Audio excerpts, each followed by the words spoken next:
Hola, gracias por estar ahí. En estas circunstancias tan particulares que vive el país y el mundo entero, en este momento de esta pandemia que nos tiene a mal traer a todos en todo el mundo, vamos a ver en el cuento de la buena pipa en pintura, voy a repetir un par de entrevistas que le hice en su momento al cantante Jairo, en oportunidad de hacer una muestra de dibujos y pinturas en toda la planta baja del entonces Centro Cultural Bernardino Rivadavia, hoy Roberto Fontana Rosa. En aquella oportunidad le hice dos entrevistas, una extensa y una breve, la noche de la inauguración. Quiero pasar nuevamente esos momentos porque me parece que vale la pena compartir con ustedes esta manera de sentir y de pensar y las anécdotas increíbles que tiene Jairo. Jairo es obviamente muy conocido en el mundo entero como cantante. Esta actividad de dibujante y pintor no es tan conocida, pero la practica desde siempre. Él nos cuenta que desde que comenzó a transitar el mundo de la música, al mismo tiempo comenzó a transitar el camino del dibujo y la pintura. Ojalá pase pronto esta pandemia. Cuidémonos. Nosotros, que es la mejor manera de cuidar a los otros. Las siguientes firmas auspician el cuento de la buena pipa en pintura. Artística New Plenty, distribuidora mayorista para artistas y artesanos. Laboratorio Civic los espera en su nuevo centro de atención de Boulevard Oroño 287, con exclusiva atención los domingos de 8 a 12. San Cristóbal Seguros, tu compañía. Diego Obligado, Galería de Arte, Güemes 2255. Delfín, telas de tapicería, cortinería, toldos. Centre Catalá, 117 años con la cultura de Rosario. Norberto Moretti, clases de dibujo y pintura, Salta 2969, departamento 3, teléfono 438-5867. Jairo nació en Cruz del Eje, Córdoba, Argentina, el 16 de junio de 1949. A fines de los 70 dejó el país, residió largamente en Europa, especialmente en España y en Francia, donde alcanzó en ambos países enorme popularidad. Grabó muchísimos discos, casi todos fueron sucesos multipremiados. A lo largo de su carrera ha interpretado temas en español, francés e italiano. Tiene 4 hijos y además de cantar, Jairo dibuja y pinta, actividad que no es demasiado conocida y que viene desarrollando paralelamente a su carrera en la música, aunque sin la misma trascendencia. Mario Rubén González, alias Jairo, nacido en 1949 en Córdoba, Cruz del Eje. ¿Seguís siendo cordobés? Sí, mucho. Muy cordobés, sí, muy cordobés. Y lo del nombre, lo de Mario es por Mario Lanza. Y cuando mi madre se lo dijo a mi padre, lo dijo casi en un tono que no admitía discusión. ¿Y Rubén por Rubén Darío? Y Rubén por Rubén Darío, que fue como lo que le retrucó mi padre. Y quedó, o sea, un nombre de un tenor hollywoodense y de un poeta modernista, ¿no? Premonitorio, diríamos ahora, ¿no? Sí, la verdad es que me gustó mucho y en esa época estaba muy de moda lo de Rubén Darío sobre todo, ¿no? Y lo de Mario Lanza era muy reciente. Lo que pasa es que mi madre, que era de origen italiano, justo ese año salió una película de Mario Lanza que fue muy famosa y a ella le gustaba mucho, ¿no? Un tenor, ¿viste? Un tenor bien italiano, ¿no? Un italoamericano era en realidad, ¿no? Tenía una voz muy poderosa sobre todo, ¿no? Más que bonita, poderosa. Comenzaste siendo muy joven en el canto. ¿Qué te llevó al canto? ¿Haber descubierto que tenías la posibilidad? ¿Te gustaba hacerlo como juego? En realidad, la que descubrió que tenía posibilidad de cantar fue una maestra en la escuela. Y como sucede muchas veces, ¿no? Eso en el mundo del espectáculo, en el arte en general, las condiciones que tenga naturales un niño, la que pueda estar dotado un niño, las descubre generalmente la gente que está muy cerca de él, sobre todo en el caso de las maestras de la escuela primaria, que en este caso necesitaban un niño que cantara una canción mexicana. Así es, de charro. Sí, en un cuadro que había hecho el charro mexicano en cuestión, era un gaucho en ese caso, Santiago Ayala, el chúcaro, como bailarín, había hecho un cuadro así. Entonces la maestra quiso emular un poco al chúcaro y hizo una apuesta de un pintor que tenía a sus cuadros ahí en el estudio y estaba falto de inspiración, y entonces se queda dormido, mortificado y demás, y los cuadros se despiertan y salen de los marcos y bailan alrededor. Una bailarina bailaba, el charro cantaba, y un chiquito que zapateaba en malambo que parecía que le habían dado cuerda, era impresionante.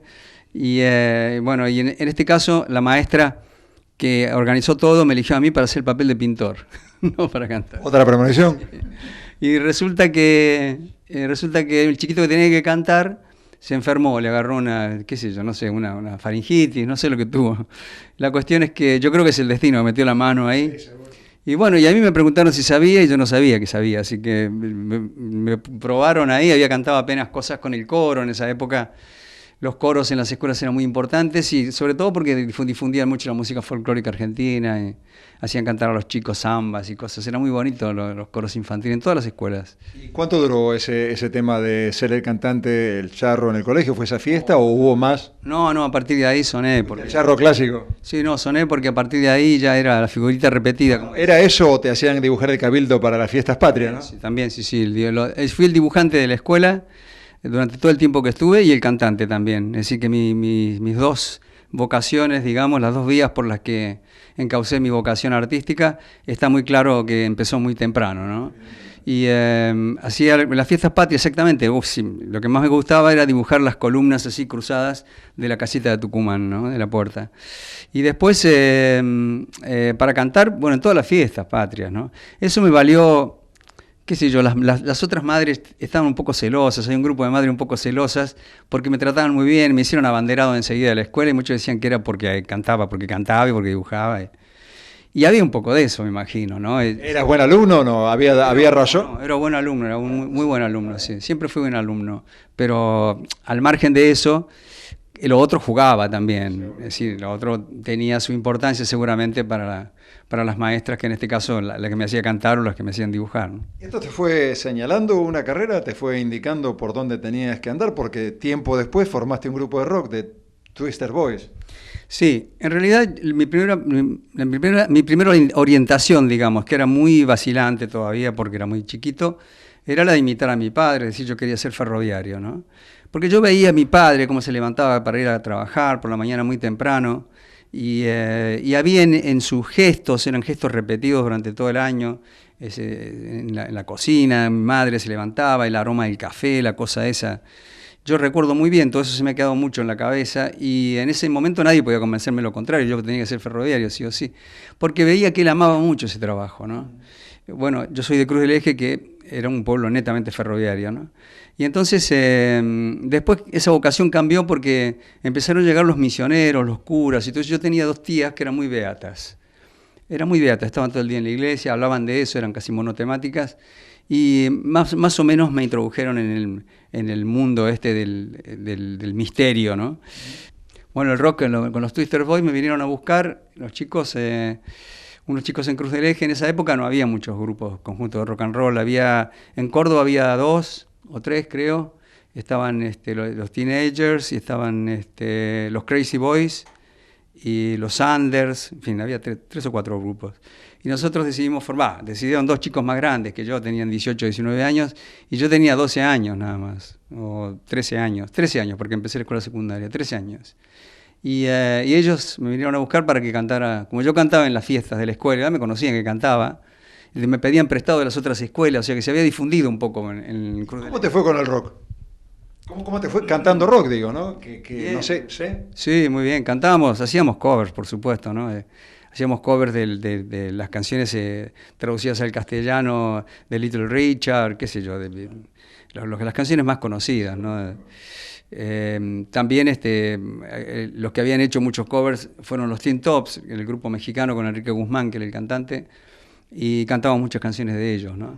Y sonaba muy bien el grupo, era un grupo muy sólido porque teníamos dos instrumentistas fantásticos, que eran el pianista y guitarrista, que eran profesores en el conservatorio, ya tan chiquitos, tan jovencitos.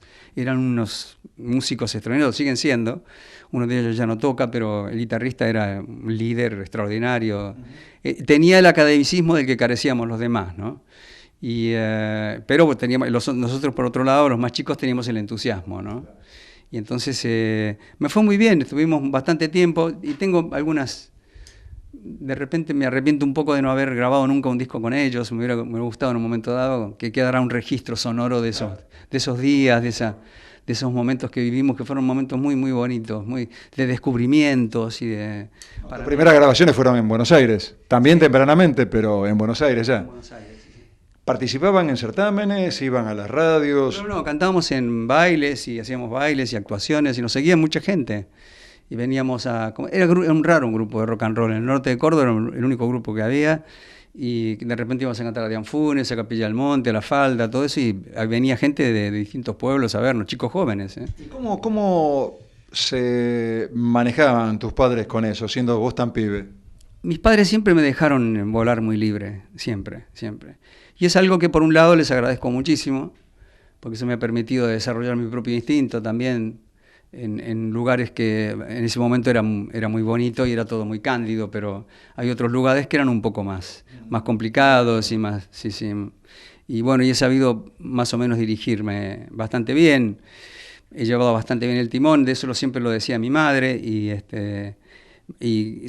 lo peor es que se lo decía a mis hermanos, y entonces mis hermanos me miraban, este enano.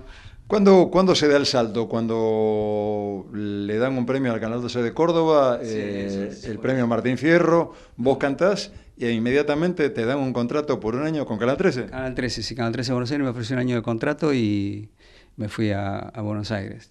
Me fui a Buenos Aires, mis padres pusieron una condición, bueno, dos condiciones, tenía que tener un tutor, alguien que se ocupara de mí, y la segunda condición, y no la menos importante, es que tenía que vivir en una casa de familia y bueno, que tenían que conseguirme eso. Y me consiguieron eso, y curiosamente fui a vivir a Buenos Aires, y la familia, la casa a la que fui a vivir era habitada por una familia que se apellidaba Córdoba. Una cosa curiosa del destino. Y estuve viviendo ahí unos años, en esa casa estuve 3 años, no sé, 2 años y medio. Hasta que se agotó toda esa relación y se iba agotando también lo que yo estaba haciendo en realidad. Estuviste en Escala Musical, estuviste, no me acuerdo en qué otro programa, en otro canal también, y ahí fue donde sentiste que se estaba agotando. Mientras tanto, también habías hecho estudios de dibujo en la Escuela Panamericana de Arte, la mítica Escuela Panamericana. Sí, ahí empecé empecé a estudiar casi junto canto y ilustración, ¿no? Y la verdad es que yo fui a la Panamericana porque era una escuela mítica por el staff de profesores que tenía. Son maravillosos, bueno, digo son como si estuvieran vivos, muchos de ellos no están, sí. Maravillosos dibujantes. Extraordinario, el más famoso de todos era Hugo Pratt, que ya se había ido, se había vuelto a Italia, y Hugo Pratt, para los que no lo saben, es el creador de personajes míticos de la historieta en Argentina, como el Sargento Kirk, Ernie Pike, Annie Dan, y junto con Héctor Westergel, que era el guionista. Y sobre todo es el creador de uno de los personajes más importantes de la historia de la historieta mundial, que es el Corto Maltés, ¿no? Y bueno, él no estaba ya en el staff, pero había dejado la impronta del método, o sea que se sentía su manera de enseñar y demás. Era un tipo, un aventurero extraordinario, como el personaje, como lo fue más tarde el personaje del Corto, ¿no? Esa época de sentirte estancado tiene un clic con la aparición de un personaje muy generoso, más o menos en esa época en tu vida, Luis Aguilé. Sí, Luis Aguilé fue una especie de mecenas, digamos. Tipo remacanudo, muy generoso estuvo realmente. Sí, extraordinario, maravilloso. Yo le reconoceré toda mi vida haberme abierto esa primera puerta, haberme dado la posibilidad de cantar, cosa que no encontraba en Argentina en ese momento, ¿no? Yo ya no cantaba más, me dedicaba dibujaba portadas de discos, hice una portada de un disco de Atahualpa Yupanqui, un retrato de él. Y sin saber, mira vos, que muchos años después lo iba a encontrar, lo iba a conocer, en París. Yo ni soñaba con ir a París siquiera. Resulta que Aguilé escuchó unas canciones que habíamos compuesto con un amigo mío y no le gustaron para cantarlas él, porque era nuestra intención era que las cantara él, pero me dijo que yo podía cantarlas mejor que nadie. Me dice, no, es imposible que alguien las cante como vos. Y digo, sí, pero acá nadie no quieren saber nada conmigo. Y yo tenía 19 años en ese momento y me dice bueno, es más, le dije, acá dicen que estoy muerto. Entonces me dice, muerto si acá si todavía no has nacido, me dijo, ¿no? Y me ofreció ir a grabar un disco en España. A grabar un disco nada más, o sea, su oferta era esa, la propuesta era esa. Su compañía disquera, que era una grabadora independiente. Vamos a rebobinar que te fuiste también siendo muy pibe de Córdoba a Buenos Aires. Y de Buenos Aires pegás el salto a España, que también es un salto cuantitativo y cualitativo en tu carrera. Para ser un tipo tímido, muy determinado en lo que significa el canto.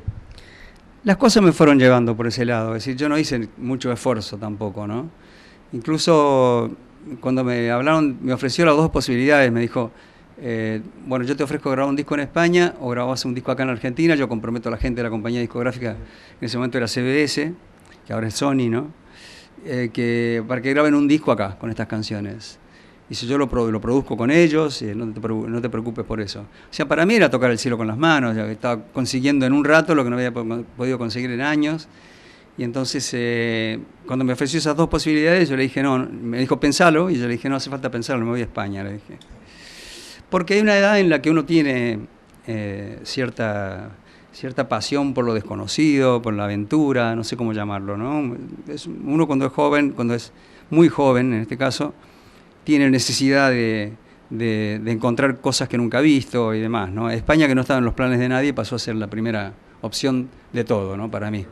Y entonces me fui a Madrid a grabar el disco, y grabé el primer disco, y Aguilé puso todo a mi disposición, los mejores músicos, el mejor estudio, el mejor estilista, fantástico. Y empecé una carrera nueva, es decir, me pusieron, hasta de nombre cambié, me empezaron a llamar Jairo, ¿no? Contanos por qué. ¿Por qué te empezaron a llamar Jairo? Bueno, ¿Lo elegiste vos o alguien porque tiene mucho que ver con lo místico, ¿no? Sí, bueno, en esa época yo no tenía muchas posibilidades de imponer cualquier cosa, ¿no? Nada. O sea, las condiciones no las imponía yo, sino que, bueno, estaba Aguilé y estaba la gente de la compañía y estaba la gente que trabajaba con Aguilé. Sus opiniones eran mucho más pesadas que la mía, ¿no? En ese momento yo tenía que darme por contento con haber conseguido que alguien tan generoso como Aguilé... Sí, pero no te llamaron Pepe González o Johnny Smith, te llamaron Jairo, contá qué significa, por favor. Sí, yo propuse el nombre de Ticonderoga primero, Ticonderoga, y me dijeron, no, se empezaron a reír, ¿no? Ticonderoga era un personaje que dibujaba Hugo Pratt, claro. Era un indiecito que dibujaba Hugo Pratt con guión de Héctor Westergel, ¿no? En la revista Hora Cero. Y entonces, o en Frontera, no me acuerdo, en una de las dos. Y entonces... la rechazaron y la opción de Jairo vino de un colombiano, de Daniel Gutiérrez, que trabajaba con Aguilé, que era medio argentino, medio colombiano. Porque Jairo es un nombre muy común en Colombia, y en una parte de Bolivia y ciertas partes de Brasil también. Entonces decidieron el nombre, y a mí me gustó mucho cuando me lo dijeron, y después aprendí el significado. O sea, ellos me dijeron el nombre nada más, después yo me tomé la molestia de buscar por de dónde venía el nombre y demás, y la procedencia, o sea, lo que le da cierta nobleza, digamos, al nombre, es que es un nombre del Nuevo Testamento, sacado del Nuevo Testamento. Es la historia de la hija de Jairo, que era un arquisinagogo, que lo fue a buscar a Jesucristo para pedirle que salvara a su hija que se estaba muriendo, ¿no? Y entonces, cuando los que iban con él, viene alguien corriendo de la casa de Jairo y le dice, no sé para qué molestas al maestro si tu hija ya se murió, ¿no? Y entonces fue Jesús igual a la casa del arquisinagogo y entró y dice, pero dicen, ¿por qué dicen que se ha muerto si no está muerta? Está dormida. ¿No ven que está dormida? Dice. Y entonces parece que le dice, no sé qué, levántate, una cosa así. Y la chica se despertó y se sentó, ¿no? Entonces Jesucristo salió y salió donde estaban los demás y demás, que estaban todos los que testimoniaron después, ¿no? y demás, y les dijo, les digo que les pido por favor que no se lo digan a nadie. Que hay una frase muy famosa de Saramago, muy bonita, en el Evangelio según Jesucristo, que es un libro muy bonito, pero aparte de eso hay una escena, la escena de la Anunciación, cuando viene el ángel a anunciarle a María, dice que estaba María en la casa y que ve pasar una sombra, ella estaba sola y demás, y de repente ella sale a mirar a ver quién era, ¿no? Y había un tipo que estaba parado ahí al lado de un árbol y entonces se acerca él, ¿no? El tipo. Extraño, era muy extraño. Entonces le dijo, ¿quién es un mendigo? Le pregunta, ¿quién sos un mendigo? Dice, ¿quieres agua? ¿Quieres comida? Y entonces le dice que sí, que quiere agua, le dice el tipo, ¿no? Entonces trae una vasija a María y le da con agua. Y el tipo bebe el agua, y una vez que bebe el agua, agarra tierra, un puñado de tierra, y lo echa dentro de la vasija. Entonces le dice a María, mira adentro, mira adentro. Entonces María mira y ve luces, ve maravillas, cosas extraordinarias que pasan dentro de la vasija. Y entonces le dice, ¿pero qué eres? Dice, ¿qué eres? Si no eres un vagabundo, ¿qué eres? Y el tipo la mira y le dice, soy un ángel, pero no se lo digas a nadie. Entonces es un poco lo que le decía Jesucristo cuando hacía los milagros, no se lo digan a nadie. Era la mejor manera de asegurarse que se lo iban a decir a todo el mundo. Qué pedazo de responsabilidad ese nombre. ¿Vos sos un tipo creyente? ¿Sos místico? Soy católico no practicante en realidad, ¿no? En mi casa, en mi familia ya era una familia no practicaban, somos todos católicos. Tenía esas tías que eran muy beatas y tenía otro tío que también iba mucho a la iglesia. Y yo de niño fui mucho a la iglesia, mucho. Pero sí, después con el tiempo me he dado cuenta que hay restos de aquella mística, de aquella etapa, porque...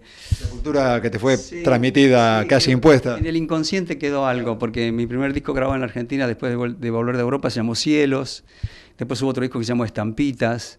La canción que más le gusta a la gente, o como una de las canciones que más le gusta a la gente, como yo canto, es el Ave María. Bueno, ese tipo de cosas. Hay una leyenda, contanos si la conocés y si es cierta, por otra parte. Aseguran que te han visto levitar cantando el Ave María, que tus pies se desprenden del escenario. Te lo digo. ¿Pero sabías la leyenda, la conocías? Sí, es una leyenda urbana, eso sí. Es cierto que yo he levitado en el escenario, que yo me he sentido levitar. Yo no sé si los demás me han visto levitar, pero yo he estado en un momento en el escenario que no sentía los pies en la tierra, sí, en el suelo, sí, eso es cierto. Sentí un gran vértigo, me iba para adelante, me caía, ¿no? Pero no he sido cantando el Ave María, he sido cantando otra canción, me pasó varias veces. ¿Cantando qué canción, por ejemplo? La primera vez que me pasó fue cantando una canción que se llama Hoy dejo la ciudad. No sé por qué. Yo creo que eso es una cuestión mental, por supuesto, no... Seguramente tenía los pies sobre el suelo, pero yo no lo sentía. 10 años viviendo, pero los últimos 3 años prácticamente estuve casi todo el tiempo en Francia. Bueno, Francia te dio un espaldarazo terrible.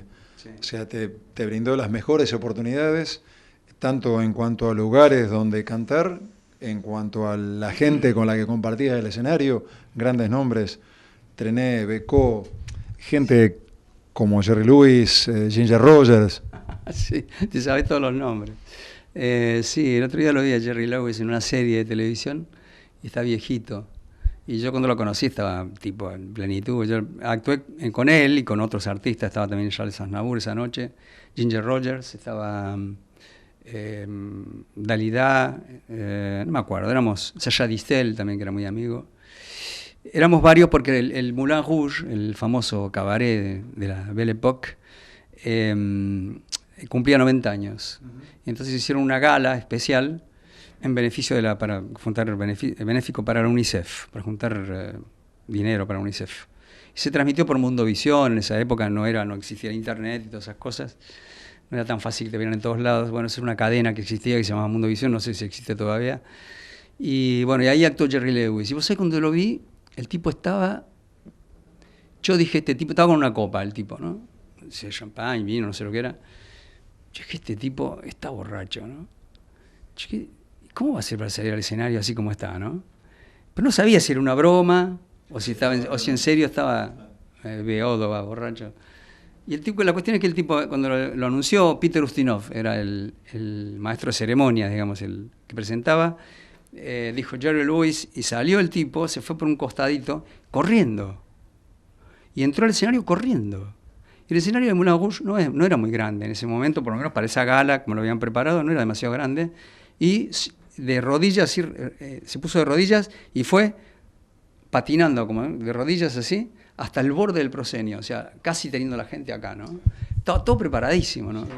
Pero yo dije, qué grado de perfección este tipo, lo que habrá ensayado para que le salga tan exacta la entrada, ¿no? Porque pifias un poquito y te va de cabeza. Claro, una entrada, pocas veces he visto una cosa igual, ¿no?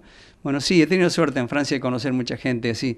Además tuviste participación en un programa de televisión muy importante, donde justamente, ¿quién era? Trenel, que había dejado el canto y vos le pediste y él, digamos, acepta y vos lo reincorporás al mundo artístico nuevamente, del que estaba alejado, ¿no? Sí, los franceses tienen cierto recelo de eso. Algunos periodistas, he hablado con algunos y algunos artistas también. El caso es que Trenet estaba pasando por un... Hay que aclarar que Charles Trenet es el padre de la canción francesa, o sea, es una especie de... A partir de ahí nace una generación de oro en Francia, compuesta por Jacques Brel, por Georges Brassens, por Léo Ferré, Charles Aznavour, Beko, en fin, toda esta gente que fueron toda una generación bárbara, fantástica, maravillosa, extraordinaria, irrepetible por otra parte, pero todo nace a partir de Trenet. Tanto es así que Jacques Brel decía, si Trenet no hubiera existido, hubiéramos sido todos viajantes de comercio, ¿no? Y Trenet estaba pasando por una gran depresión. Estaba deprimido y no quería cantar más. Y este era joven, ¿no? Tenía 60 y pico, una cosa así. Y no quería cantar, estaba recluido en un lugar que se llama Jean Le Pin, que es un lugar muy bonito donde pasaba mucho tiempo también Pablo Picasso. Y si no, en Narbonne, que es donde nació él, ¿no? en la playa. Y no quería saber nada. Yo intenté localizarlo porque yo iba a hacer un programa de televisión que se llama Número 1. En el Número 1 consistía, la fórmula era muy simple. Un artista invitaba a otros artistas y cantaba en dúo con ellos y cantaba 6, 7 canciones él solo también, ¿no? Y ese lo hacían todos los sábados. Podía ser un cantante, podía ser un bailarín, podía ser un actor. Bueno, Número 1, yo hice varios Número 1 como invitado.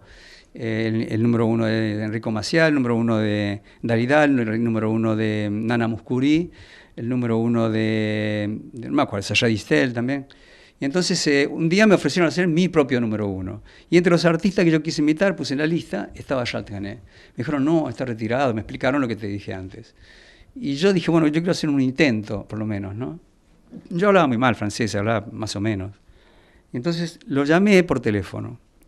Me dieron el teléfono, me marcaron el número y me dijeron, agarré el teléfono, me atendió una persona, un señor, y me pasó a Trenet. Entonces me dice, primero, antes que nada, quiero decirle que me gusta mucho su voz, me dijo. J'aime votre voix, me dijo. Vous avez une très jolie voix, me dice. Tiene una voz muy linda.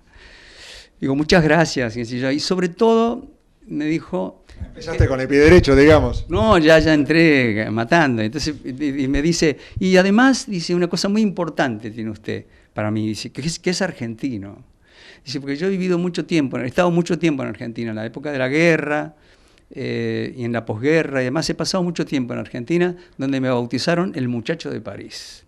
Y alguien dibujó una torre Eiffel con la T de mi apellido, que después fue el logotipo que usé en todo el mundo toda la vida, ¿no? Y dice, ¿a qué debo su llamada? Me dice. Entonces yo no sabía cómo decirle que quería que viniera a cantar, porque el tipo... Y él me dijo que no cantaba en ese momento, y mucho menos en la televisión. Dice, pero... Dice, vamos a ver, dice, déjame pensar, si yo veo que yo en ese encuadre, en ese programa, puedo aportar algo... yo le decía, ¿cómo no va a aportar? Si usted viene, para mí es algo importantísimo, le dije, ¿no? Es fantástico, es un programa con usted y otro programa sin usted, ¿no? La día y la noche. Y el tipo me dice, déjame pensarlo. Y entonces le digo, ¿cuándo lo llamo? Dice, no, déjame pensarlo un poquitito ahora. Me dice, bueno, ¿cuándo es? Y cuando se lo dije a los productores, que se llamaban Mariti y Gilbert Carpentier, que eran un matrimonio encantador, se los dije, no se lo podían creer. Y cuando llegó Trenet al estudio, que porque él estaba en el sur, como dije, tuvo que tomar un avión, venir, el programa iba en vivo, pero se ensayaba, qué sé yo, tal día, tal ensayo. Y entonces, cuando llegó al estudio, eran 2 días, 3 días después, llegó al estudio, yo vi ahí la importancia, la dimensión que tenía el personaje, ¿no? Porque toda la gente de la televisión, estaba el director del canal, que era el canal número 1, el TF1, que sigue siendo el número 1, el canal más importante, qué sé yo, el programa estrella de los sábados por la noche. Entonces el director fue a recibirlo en la puerta, estaban llenos de periodistas, y cámaras por todos lados, fotos, esto, lo otro. Es que volví a Trenet, ¿te das cuenta? Después de un tiempo en el que había pasado un periodo de depresión, y para ellos era muy fuerte porque lo querían todos, lo querían mucho. Y la verdad que fue muy sorprendente, porque cantó una canción él, y yo canté una canción de él, y él estuvo todo el tiempo conmigo, mientras yo la cantaba. ¿Qué canción? Y repetía frases, una canción que se llama Serenata Portuguesa. Serenata Portuguesa. Me lo recomendó él que la cantara, porque dice, usted tiene una voz, dice, muy dulce, y creo que este tipo de canción, que tiene una melodía muy amplia, además le va muy bien, ¿no? Y entonces me la enseñó, ahí se fue al piano, y me pasó la canción. Copiaron la letra y yo le dije, bueno, voy a aprender a la guitarra, agarré la guitarra, la aprendí con él, él tocaba el piano y tocaba la guitarra, la aprendí a la guitarra y con unos carteles que me ponían enfrente, tipo teleprompter ahora, ¿no? Y me ponían los carteles enfrente enormes con la letra escrita en letras grandes y con él al lado y la canté la canción. Volvés al país para apoyar el cierre de campaña de Alfonsín. Sí. ¿Por qué? ¿Eras radical? ¿Lo habías seguido Alfonsín? ¿Apoyabas lo que planteaba? Sí. ¿Apoyabas el hecho de que terminaba una era dictatorial y empezaba la democracia? Bueno, mucho de todo eso, ¿no? Es decir, evidentemente, todos, como cualquier argentino, y sobre todo mucha gente que vivía en el exterior y que vivíamos penosamente la época de la dictadura, porque ser argentino en ese momento afuera era tremendo, ¿viste? Te miraban como bicho raro. Era como si fueras el responsable de que hubiera una dictadura en Argentina, ¿no? Y por supuesto que eso no se compara con el sufrimiento que tuvo la gente que vivía acá adentro también, ¿no? Y bueno, esa fue una de las razones. Otra de las razones fue porque yo era radical, yo me hice radical el día que eligieron a Arturo Illia, y ese día me pareció increíble que una persona que estaba en su casa, yo estaba en la puerta de la casa de él, y a ese hombre lo acababan de decir por la radio que lo habían elegido al presidente de la República, y él estaba ahí, y salió con el hijo a la mano, y se fue a hablar al comité radical, y qué sé yo, el tipo, y venían coches de todos lados. Creo que el eje que tenía en esa época 20.000 habitantes, llegaron 200.000 personas, qué sé yo, no sé, gente que venía de La Rioja, de todos lados, porque el tipo estaba ahí. Entonces, él era un hombre que tenía una fama, además, y bien ganada, por cierto, de ser un hombre muy honesto, un probo, ¿viste? Un hombre de una gran bondad, una gran generosidad. Entonces, yo pensé en ese momento, y lo comentamos con un amigo mío que se llamaba Juan, lo comentábamos eso cuando volvíamos para nuestra casa, éramos adolescentes los dos, ¿no? Y decíamos, bueno, esto lo que prueba es que todo eso que dije antes, o sea, la bondad, la generosidad, la honradez, en fin, todo ese tipo de cosas, tiene premio, ¿no? Obtuvo un premio, le eligieron presidente de la República a un tipo así, ¿no? Después de eso, después que eligieron a Illia, yo me fui a vivir a Buenos Aires, fue justamente que yo me venía fuera a Buenos Aires, y nunca lo vi a Illia. Siendo yo de Cruz del Eje y cantando y habiendo grabado un disco, nunca llegué a verlo en su función de presidente, ¿no? Ni a él ni a nadie del gobierno, ni nada de eso, no, nunca tuve contacto con ellos, ¿no? Sin embargo, me quedó esa cosa de Illia. Y durante la dictadura, un día me llamaron por teléfono en mi casa en Francia, hacía poco tiempo estaba viviendo en París, y me llamó por teléfono Alconada Aramburu y me dijo, está conmigo el doctor Illia que te quiere saludar. Y yo agarré el teléfono, me temblaban las manos. Y me dijo, ¿qué tal? ¿Cómo estás? ¿Cómo estás? Bien. Le digo, muy bien, muchas gracias por llamar. Que si no, me contó que había ido a dar un discurso para hablar sobre la situación de los derechos humanos en Argentina en ese momento, en la Asamblea Nacional Francesa. Lo habían invitado de la Asamblea Nacional de Francia, ¿no? Y que se iba a quedar unas horas nada más, pero que no quería dejar pasar la ocasión sin saludarme. Me pareció increíble, ¿no? Y esa noche, por supuesto, el tema de la conversación fue en la mesa la honradez, la generosidad. Bueno, se puede, claro, se puede. Eso yo le decía a mis hijos, porque eran chiquitos, pero bueno, era un buen momento para decirles todo eso, ¿no? Y después, con el tiempo, bueno, pasó un tiempo hasta que volvió la democracia en Argentina, lo viví con la alegría, con la felicidad que lo vivimos todos, y sobre todo con el nerviosismo. Cuando estábamos allá afuera estaba nervioso, yo me paseaba como un león enjaulado, y mi mujer me dio un pasaje y me dijo, andate a Argentina, pero no porque por la democracia, pues andate porque no te aguanto más, me dijo. Y entonces me vine, y yo lo había conocido a Alfonsín cuando estuvo por Francia, seguramente recaudando fondos para su campaña, buscando aliados, adhesiones y demás. Y bueno, toda la colonia argentina, la colectividad que estaba ahí, que no era muy numerosa tampoco, ¿no? Estuvimos con él. El primero que me habló de él fue Antonio Seguí, el pintor, que me dijo, dice, estuve con Alfonsín, muy cordobés, dice, estuve con Alfonsín. Y le digo, ¿y qué tal? Dice, me gusta, me gusta. Y bueno, y efectivamente lo fuimos a ver con mi mujer, y hablamos con él y qué sé yo, y salimos con la sensación de que nos había gustado también. Y cuando vine a Argentina para vivir in situ, digamos, la vuelta a la democracia, lo fui a ver a él a un canal de televisión donde estaba invitado, y no pude verlo porque había una multitud de gente, en un programa que decía Juan Carlos Mareco, y de repente me agarraron a mí y me llevaron, me metieron en el estudio, me metieron en cámara. Y me hicieron cantar.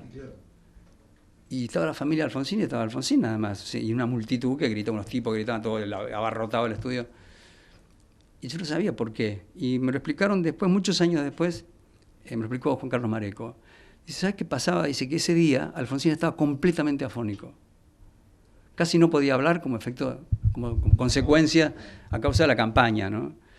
No podía hablar. Y entonces el show, o sea, lo que era el programa, no tenía el ritmo que era necesario que tuviera, ¿no? Y era medio tristón el programa.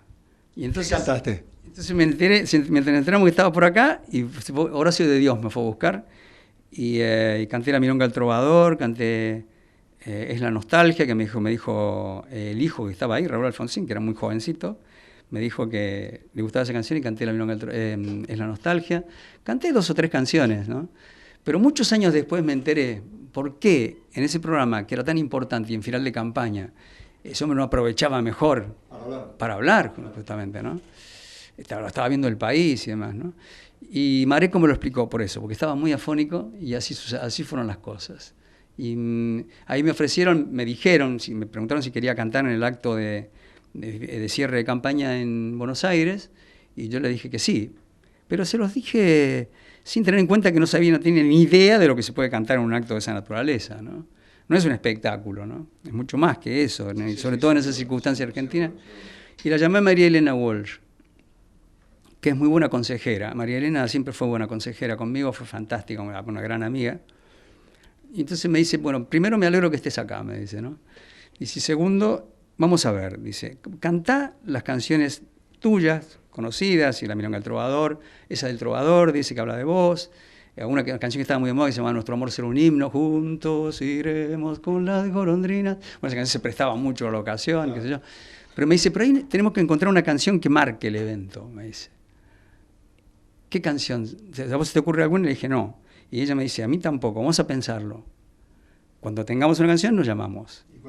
Y entonces cuelgo el teléfono y me acordé de la versión que ella había escrito en castellano de Venceremos, que We Shall Overcome, que es una canción que se cantaba mucho en las calles en Estados Unidos cuando hubo todos los movimientos por los derechos cívicos, en fin, fue un momento muy, muy grave cuando hubo crímenes políticos con Luther King, toda esta gente, y cantaban We Shall Overcome todo el tiempo, en todas las manifestaciones, ¿no?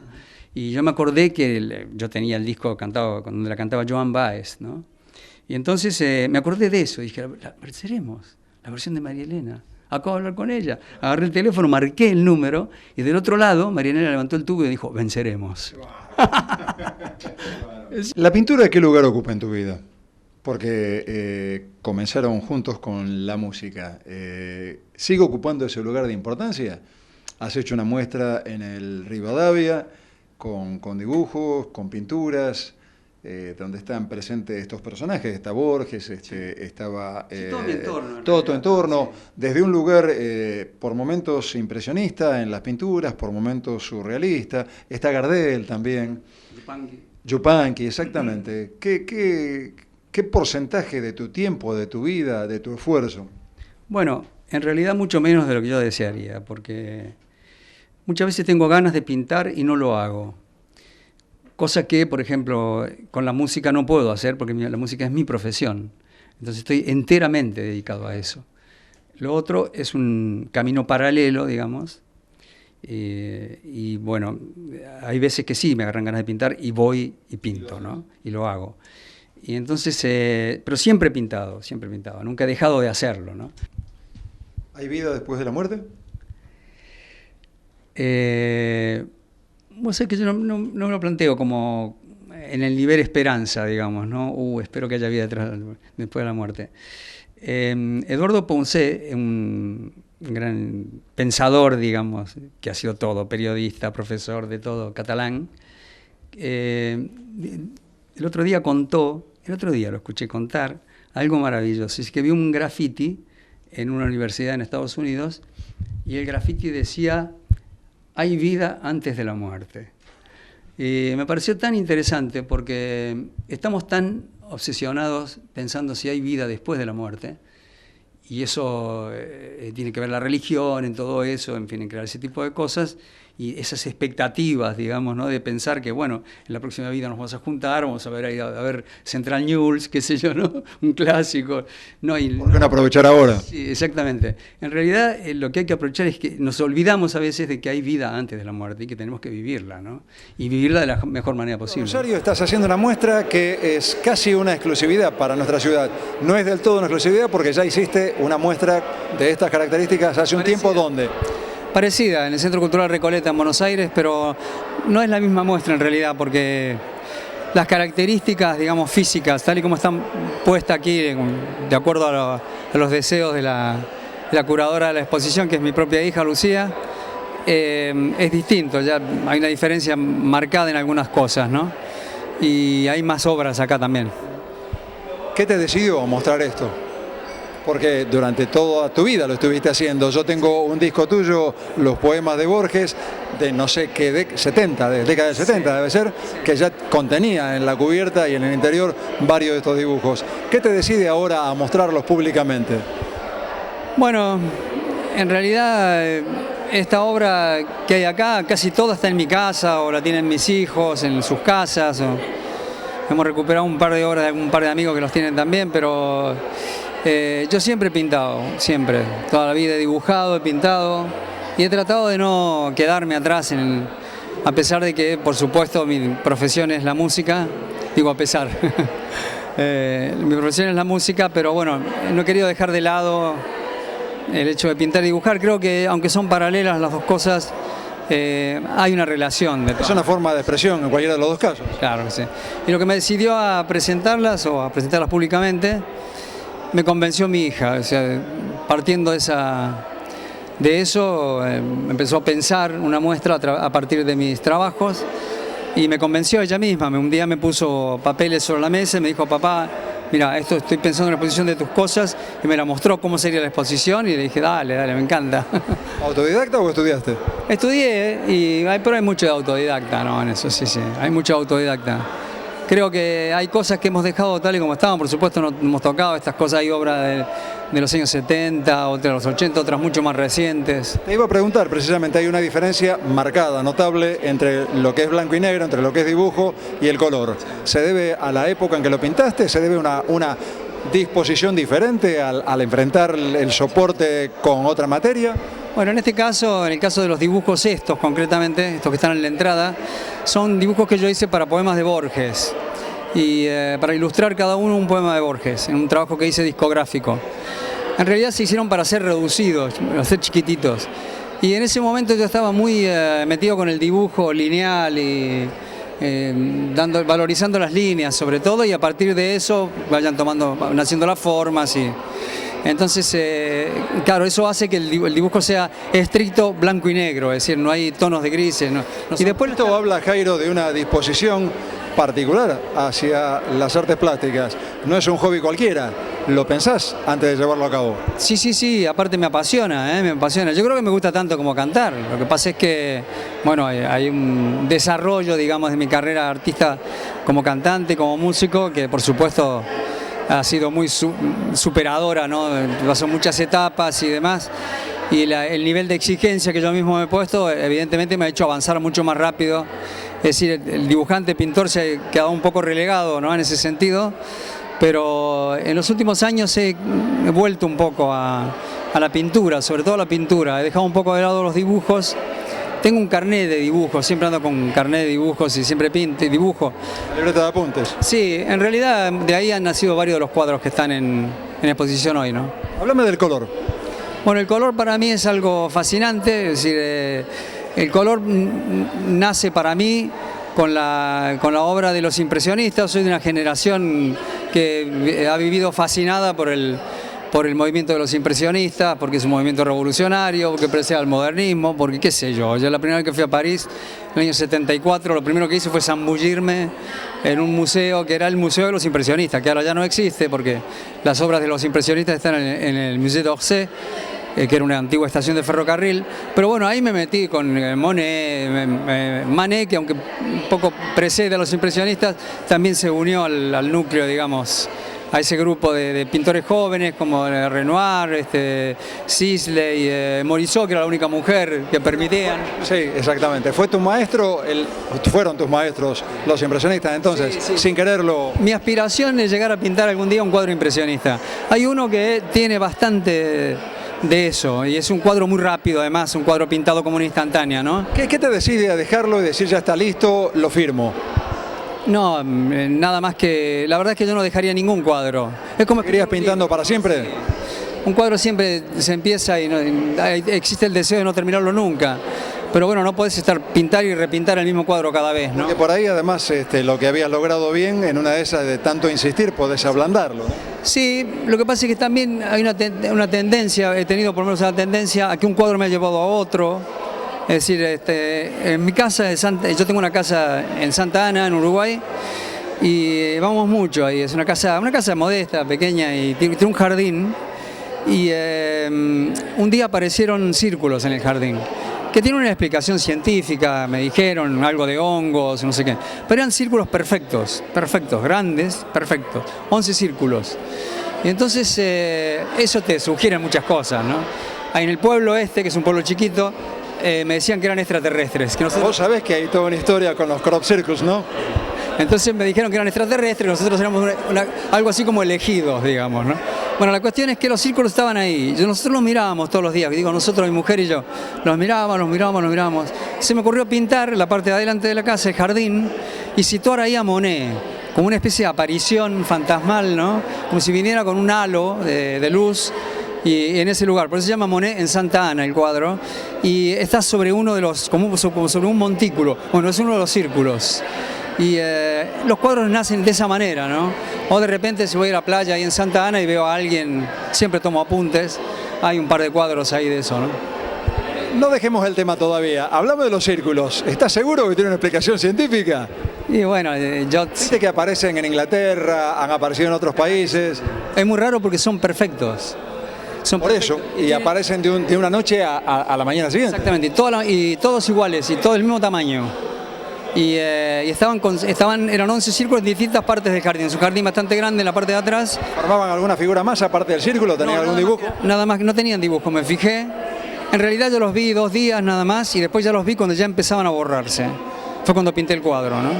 Antes que se borrara completamente, pinté uno de los que habían hecho, dije, del círculo que estaba justo delante de la puerta de entrada. Entonces ahí lo situé a Monet, ¿no? Que es mi ídolo pictórico, digamos, ¿no? Y entonces, no sé, es una sensación muy extraña, te produce una sensación medio rara. La primera vez cuando los vimos, nos llamaron primero, de ahí, del pueblo, un vecino, alguien del pueblo, para decirnos que habían aparecido círculos en el jardín de nuestra casa y que seguramente había sido alguien, qué sé yo, entonces decíamos qué malos que son, decían, esta gente qué malos, mirá, rompieron el jardín. No, después cuando llegamos y eran 5 círculos perfectos. Dijimos, no, esto no lo hicieron, lo hizo un tipo por capricho, ¿no? ¿Y la explicación científica que decís cuál es? Es que hay unos hongos que pueden producir eso. Lo que pasa es que me parece extraño que hayan producido 11 y en una noche, ¿no? Háblame de la música. Vos hiciste una carrera espectacular, partiendo de lo popular a lo que estás haciendo ahora, que también es popular, pero de otro costado absolutamente diferente. Una carrera constante, casi milagrosa, te diría, por los lugares que tocaste, por el sitio que alcanzaste. ¿Lo esperabas? ¿Fue suerte? ¿Lo buscaste? ¿Suerte, talento, todo junto? Yo supongo que habrá un poco de todo, ¿no? Nunca es un solo elemento el que juega, ahí entran muchos elementos en juego. La suerte, el oportunismo, la oportunidad, el sentido de la oportunidad, que por supuesto no es un sentido que yo posea, sino que la suerte es la que te lleva a llegar en el momento oportuno, el lugar exacto para cantar tal y cual canción que puedan llegar a tener éxito. Eso me pasó con Francia, fue una especie de milagro rarísimo. De un día para el otro pasé a ser un tipo muy conocido, de ser un perfecto desconocido, ¿no? Y me ha pasado varias veces eso. Yo creo que yo lo atribuyo al azar, por supuesto, y no sé, hay algo que sucede cuando menos lo esperas. Es como que de repente... En realidad estás trabajando para eso, no es que ocurre de casualidad, ¿no? Sí, tenés las armas para defender algo en un momento dado, sí. Es decir, te llaman para hacer tal cosa y vos sabés lo que tenés que hacer. Es decir, conocés lo que tenés que hacer. Pero lo curioso es que te llamen para hacerlo. Entonces ahí donde opera algo raro, no sé, porque es como si alguien me llevara de la mano, ¿no? Me pasa desde muy niño. Yo no te voy a decir que he hecho un gran esfuerzo en mi carrera, ¿eh? Ha sido un conjunto de azares, ¿no? que ha llevado la cosa a desarrollar una carrera que es cierto que ha sido muy evolutiva, porque hay una diferencia muy grande entre las primeras canciones y lo que canto ahora, es decir, es muy evidente eso. Y bueno, yo con mirar la obra o escucharla y darme cuenta de eso ya yo estoy cumplido, ¿no es cierto? Es que nunca me he parado, ¿no? ¿Cómo está tu voz respecto del pibe? Bien, mejor yo creo, porque... ¿Está más grave? ¿Tenés algún tipo de problema? Siempre se mantiene, tenés una voz privilegiada, sin duda. Sí. ¿Cómo sentís que está con respecto a hace 30 años, por ejemplo? La tesitura no ha variado prácticamente nada.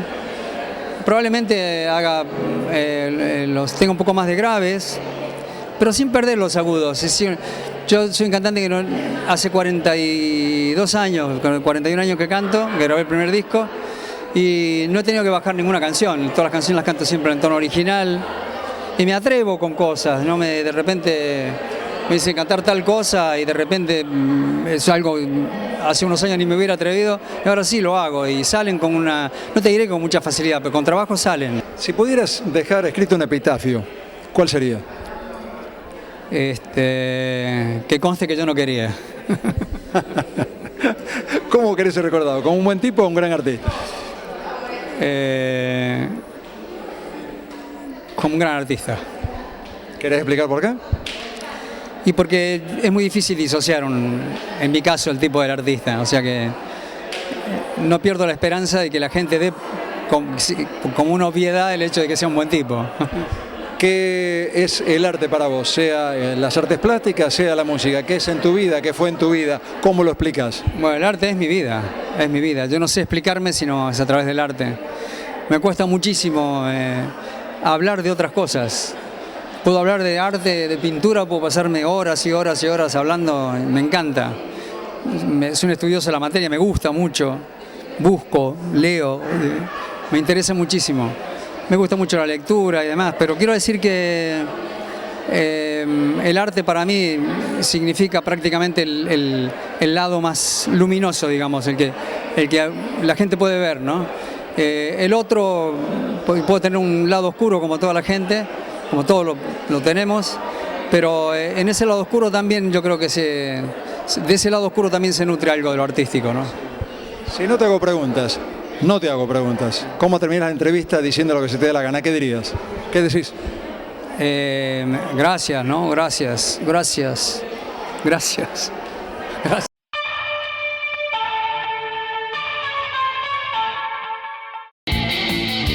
Hay un equipo que está acá, que cuando más lo necesitas, estés donde estés, vayas donde vayas, está siempre cerca tuyo. Yo soy de ese equipo. Asegúrate en la segunda, donde lo primero sos vos. Grupo Asegurador La Segunda.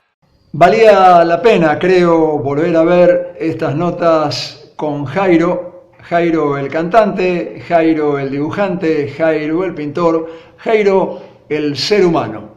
Chau, espero que hayan disfrutado de estas notas repetidas y que sigamos con el protocolo sanitario, porque creo que eso es lo que va a conducirnos a una salida que no sé si será dentro de muy poco o dentro de mucho, pero la única manera de que salgamos lo mejor posible es cuidarnos los unos a los otros.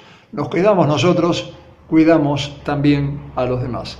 Chau, esténse bien de aquel lado y recuerden que si queremos, entre todos, hoy más que nunca, podemos hacer un mundo mejor. Las siguientes firmas auspiciaron El Cuento de la Buena Pipa en pintura. Artística New Plenty, distribuidora mayorista para artistas y artesanos. Laboratorio Civic los espera en su nuevo centro de atención de Boulevard Oroño 287, con exclusiva atención los domingos de 8 a 12. San Cristóbal Seguros, tu compañía. Diego Obligado, Galería de Arte, Güemes 2255. Centre Catalá, 117 años con la cultura de Rosario. Norberto Moretti, clases de dibujo y pintura, Salta 2969, departamento 3, teléfono 438-5867.